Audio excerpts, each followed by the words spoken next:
एक समय की बात है, शिवपुरी नाम के गांव में वीरू नाम का एक गरीब किसान अपनी पत्नी काजल और माँ के साथ रहता था। वीरू की एक छोटी सी बेटी थी जिसका नाम सिया था। वीरू अपने परिवार का भरण पोषण गांव के मुनीम जी के यहाँ मजदूरी करके करता था। वीरू के घर का गुजारा बड़ी मुश्किल से चल पाता था। वीरू के पास थोड़ी सी जमीन थी जिस पर काजल दिन रात मेहनत करके तरह तरह की फसलें उगाती और गांव के हाट के दिन सब्जियां और फल बेचती थी। शिवपुरी के सारे निवासी काजल से ही सब्जियां और फल खरीदा करते थे। सब्जी ले लो, फल और सब्जी ले लो, ताज़ा ताज़ा सब्जी ले लो, फल और सब्जी ले लो, हरी भरी फल और सब्जियां ले लो, हरी भरी सब्जियां 30 रुपए किलो, सिर्फ 30 रुपए किलो। फल और सब्जियां ले लो। अरे काजल, कैसी हो? घर में सब ठीक ठाक है ना? और सिया कैसी है? मैं ठीक हूँ काका, घर में भी सब सही है और सिया भी बिल्कुल ठीक है। आप बताइए आज बाजार कैसे आना हुआ और काकी कहाँ हैं? क्या बताऊं काजल, तुम्हारी काकी किसी काम से दूसरे गांव गई है। इस वजह से रसोई का सारा काम मुझे ही करना पड़ रहा है। तो सोचा क्यों ना आज बाजार से सारा सामान लेते चलूं। अच्छा, तो ये बात है हरिया काका, काकी के बिना तो आपका काम थोड़ा मुश्किल हो जाता होगा। अच्छा काजल, तुम ये बताओ आलू कैसे किलो बेच रही हो? रोज की तरह 30 रुपए किलो ही बेच रही हूँ काका। अच्छा, ऐसा करो काजल, मुझे 1 किलो आलू दे दो। क्यों नहीं काका, देती हूँ। इतना कहकर काजल हरिया काका को 1 किलो आलू दे देती है और बदले में हरिया काका से पैसे ले लेती है। काजल के खेत में एक पुराना कुआं भी था जो सालों से सूखा पड़ा था। उस कुएं में एक बूंद पानी भी नहीं था। काजल गांव के जमींदार रामलाल से मदद मांगने उसके घर पर जाती है और कहती है, सेठ जी, हमारे गांव में पानी की बहुत बड़ी कमी हो गई है। हमारी फसलें सूख रही हैं और लोग पानी के लिए तरस रहे हैं। कृपया आप हमारी मदद करें। तुम्हें क्या लगता है काजल, मैं अपना खजाना खोल दूं तुम्हारे लिए? अगर पानी की कमी है तो तुम्हें खुद ही कुछ करना होगा। मुझे तुम लोगों की समस्याओं से कोई फर्क नहीं पड़ता। सेठ जी, लेकिन आप ही हमारे आखिरी सहारे हो, कृपया कुछ तो मदद करें। हमारा पूरा गांव संकट में है। अगर आप गांव की भलाई के लिए कुछ नहीं करेंगे तो कौन करेगा? पूरा गांव पानी के बिना कैसे रहेगा? पर मैं इस मामले में कुछ नहीं कर सकता। तुम अपने हालात से निपटने का रास्ता खुद तलाशो। यह सुनकर काजल मन ही मन बहुत दुखी हो जाती है और घर जाकर अपने पति वीरू से सारी बातें बताती है। उसकी आंखों में निराशा और दर्द साफ नजर आता है क्योंकि उसने उम्मीद से कहीं ज्यादा उम्मीदें पाल रखी थीं। यह क्या हो गया भगवान, यह कैसी परेशानी आ पड़ी है। अब हमारा घर कैसे चलेगा? बिना पानी के हम क्या करेंगे? आप चिंता मत करो, भगवान के घर में देर है अंधेर नहीं। ऊपर वाला सब देख रहा है, प्रभु हमारी मदद जरूर करेंगे। हमें बस भरोसा रखना होगा। अच्छा ठीक है काजल, तुम जाकर आराम करो। मैं रामलाल काका से मिलकर आता हूँ। शायद वह मान जाए। अगर उसने मदद की तो हमारी समस्या हल हो सकती है। यह कहकर वीरू आत्मविश्वास के साथ रामलाल काका से मिलने उनके घर की ओर निकल पड़ता है। उसकी आंखों में एक उम्मीद की झलक थी कि शायद काका उसकी बात समझ सकें और मदद के लिए तैयार हो जाएं।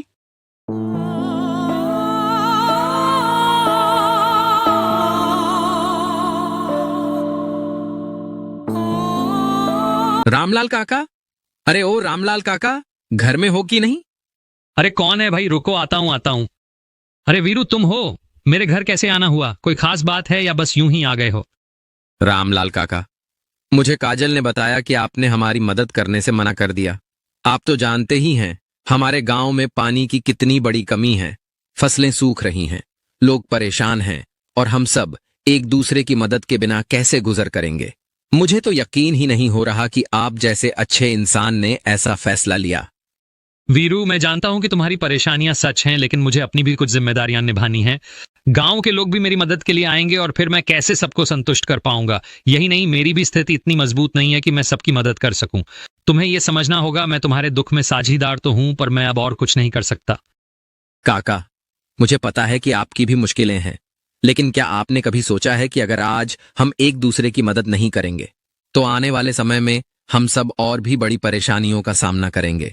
आप ही तो हमारे गांव के सबसे बड़े और सम्मानित व्यक्ति हैं। आपकी मदद से हम कुछ तो कर सकते हैं। अगर आप एक कदम आगे बढ़ाते हैं तो बाकी सब भी मदद के लिए तैयार हो सकते हैं। हम सब मिलकर यह समस्या हल कर सकते हैं। काका, कृपया एक मौका हमें जरूर दीजिए। वीरू, मैं जानता हूं कि तुम्हारी समस्या गंभीर है, लेकिन इस वक्त मैं गांव की मदद नहीं कर सकता।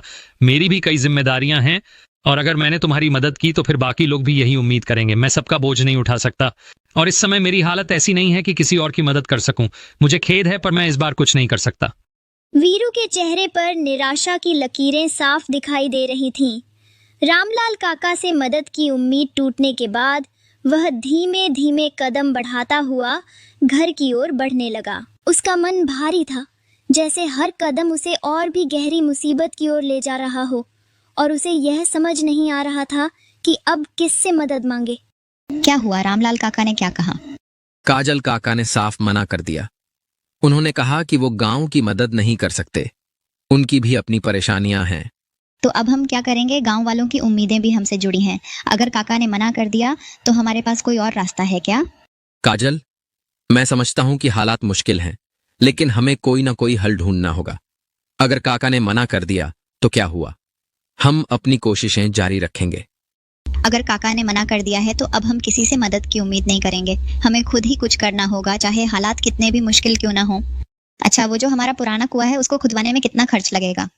भाग्यवान, 900 रुपए तो लग ही जाएंगे। अरे, हमारे पास इतने पैसे तो हैं ही नहीं। अच्छा, अगर मैं खुद ही कुएं को खोद दूं तो? क्या आप कर लेंगे? कुआं खोदना इतना आसान नहीं है। इतने बड़े काम को अकेले कैसे पूरा करेंगे? अब कुआं मिस्त्री कर लेगा तो मैं क्यों नहीं कर लूंगा? अगर वो कर सकता है तो मैं भी अपनी मेहनत और हिम्मत से यह काम कर सकता हूँ। ठीक है, अगर तुमने ठान लिया है तो मैं तुम्हारे साथ हूँ, लेकिन अपनी मेहनत का ख्याल रखना, ये इतना आसान काम नहीं है। भाग्यवान, जाओ, मुझे बहुत भूख लग रही है। जाओ, घर में जो कुछ भी है फटाफट लेकर आओ। इसी बीच में उन्हें एक आवाज सुनाई देती है। वह दोनों बाहर निकलकर देखते हैं तो एक बूढ़ी औरत उनके घर के बाहर भिक्षा मांगने के लिए खड़ी होती है। उसकी आंखों में निराशा और थकावट झलक रही थी, जैसे वह बहुत दिनों से दर दर भटक रही हो और किसी सहारे की तलाश में हो। जो कुछ भी घर में हो, चावल, गेहूं, बाजरा, दाल, वो मुझे दे दो बेटा। अरे काकी, हम सब पहले से ही इतने गरीब हैं। हम जैसे तैसे करके अपना जीवन गुजार रहे हैं। ऐसे में हम तुम्हें कहाँ से दान दे? कोई बात नहीं बेटा, कोई बात नहीं, ठीक है बेटा। अब मैं चलती हूँ, किसी और के घर में भिक्षा मांग कर खा लूंगी। अरे काजल, हमारे घर में काकी को देने लायक कोई भोजन है क्या? क्या हम उसे कुछ दे पाएंगे या फिर हमें उसे खाली हाथ भेजना पड़ेगा? हमारे घर में काकी को देने लायक कुछ भी नहीं है। केवल थोड़े से चावल थे जो तुम्हारे लिए बचा कर रख दिए थे। अगर वह काकी को दे देंगे तो तुम्हें भूखा रहना पड़ेगा। भाग्यवान, जाओ और मेरे हिस्से का भोजन है वो जाकर काकी को दे दो। लेकिन अगर मैंने आपके हिस्से का चावल काकी को दे दिया तो आपको भूखा रहना पड़ेगा। तुम उसकी चिंता मत करो भाग्यवान। अगर वैसे भी मैं काकी को भूखा जाने दूंगा तो मेरे गले से भोजन नहीं उतरेगा। मुझे नहीं परवाह, चाहे मैं खुद भूखा रहूं, लेकिन उसे बिना कुछ दिए कैसे भेज सकता हूं। जाओ, वो भोजन लेकर आओ और काकी को दे दो। वीरू की पत्नी अंदर जाती है और भोजन लेकर आती है। वीरू की पत्नी वीरू के हिस्से का भोजन काकी को दे देती है और काकी उस भोजन को हाथों में लेकर धन्यवाद देती है। धन्यवाद बेटा, धन्यवाद। भले ही तेरे अभी बुरे दिन चल रहे हो, मगर ऊपर वाला सब देख रहा है। वह एक दिन तेरी जरूर सुनेगा और तेरी मेहनत का फल देगा। जब इंसान की नीयत साफ होती है तो भगवान भी उसका साथ नहीं छोड़ते। फिर अगले दिन सुबह सुबह दोनों वीरू और काजल कुएं की खुदाई करने के लिए कुएं पर पहुंच जाते हैं। काजल पास खड़ी रहती है और वीरू अकेला ही खुदाई का काम करता है।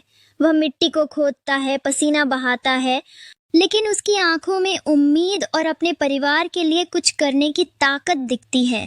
काजल कभी कभी उसे हौसला देती है, लेकिन काम वीरू ही करता है।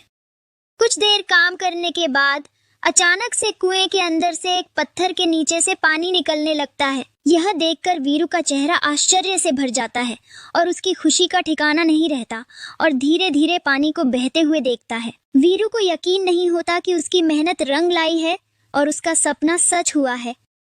अरे, ये पानी कहाँ से आ रहा है? मुझे तो अपनी आंखों पर विश्वास ही नहीं हो रहा। मुझे तो लगता है कि ये तो हमारे अच्छे कर्मों का फल है जो हमें मिला है। भाग्यवान, सही कह रही हो और बूढ़ी काकी भी सही कह रही थीं कि तुम्हारे कर्मों का फल तुम्हें जरूर मिलेगा। काकी का आशीर्वाद हमें मिला है, जो हमारे भाग्य ने हमारा साथ दिया।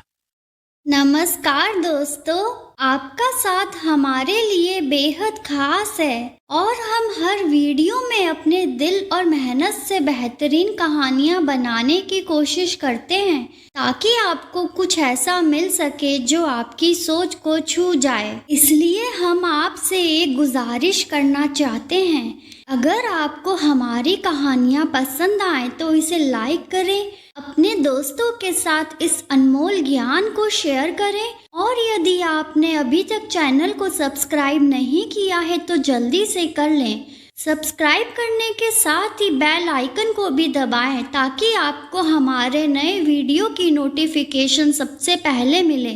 तो इंतज़ार किस बात का है, अभी सब्सक्राइब करें और हमारे साथ इस सफ़र का हिस्सा बने। आप सभी के इतने प्यार और समर्थन के लिए दिल से शुक्रिया।